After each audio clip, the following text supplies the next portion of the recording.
Kaixo Joseba, Amaia Beristain naiz eta hemendikan agurtze zaitut Getaitik, Juantxoenean gaude, guk zarautzen daka produktu ekologikoan denda bat eta hau da gure lursaia.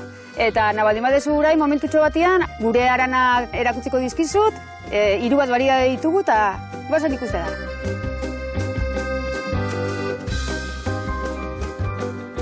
Aran hauek dira aran horiak deitzen dana. Hauek guantxe daude momentu ederrenian jateko. Otsailetikan, apirila bitartean loratzen dira, eta gero bain ekainetik abuztura baiten dira jaso. Guk dituko 3 mota. Horiak, Klaudia eta gorriak. Ezaugarri nagusia da fibra asko dakala. Eta horregaitik handia komunera juteko eta oso onak. Zuaitzetik hartu eta bain jaten mundialak daude, eta bestela ere ja, helduago daudenean, erabiltzen dira mermeladak eta egiteko. Zapore aldetikan, dakae gozo puntu hori. Proiektu hau sortu zen, guain dela 21 urte hasi ginen nekazaritza ekologikoan. Eukideu luzai hau betidanik, eta hasi ginen maztiakin. Baina gertatu zen, produktu kimikoak gero eta gehiago ematen hasi berri izan ginen, eta konturatu ginen arte, hori etzala bide zuzena. Eta orduan, eukigenu kontaktuan nekazaritza ekologikoakin. Eta orduan, gure artean familian hitzen genuen, da zergatik ez dugu guk jartzen. Denda bat, ze guk kontsumitzailea gea, eta horraz izan, denda ireki genuen, eta, pixkat baratza, frutarbolak. Orain ja, nahiko arana horiak nahikoak jaso ditugu, eta ikusiko dugu nola dauden Klaudia aranak. Oraindikan, pixkat gehiago falta due heltzeko, oraindikan ez daude helduak. Eta hauek dira apreziatuenak. Oso gozuak dira. Baina jungo geha, aran gorriak ikustea.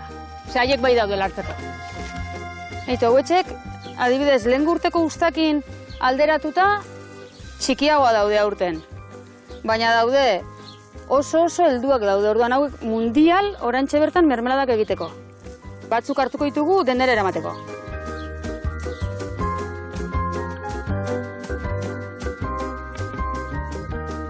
Iritsi geha denda eta hasiko geha otarrian jartzen jaso ditugun aranak. Eko denda bada eta orduan saltzen ditugun produktu denak ekologikoak dira. Eta zertifikatuta daude enek Euskal Herriko nekazaritza ekologikoko kontseiutikan. Gure fuertea hori da, fruta eta barazkia. Baina gero aparte dazkagu aragia, esnia, arrautzak, jogurrak, baita kosmetikoak, garbikitako produktuak, zerealak, lekaleak, frutu lehorrak, denetarik pixkat. Arrazoia edo produktu ekologiko erosteko izaten da produktu kimiko igabeko janaria dela eta osasuntsuagoa dela. Eta bigarrena da, behin probatzen dituzunean, zaporez eta asko nabarmentzen da. Asko zaporetsuagoa dira. Aran horiak jarri ditut eta orain gorriakin hasiko naiz. Eta bitartean nahi dizuet presentatu gure proiektu berria. Eta da Beristain zentroa, terapia alternatiboen zentroa. Aurkezte izuegu gure lantaldia, hemen Lourdes, Ama, Marijo eta hemen 3 gautegea. Aran eder hauekin, animatze baldin baza Joseba postren bat egitera, badakizu, hemen aurkituko dituzu Beristain produktu ekologikoak eko dendan. Bai, agur!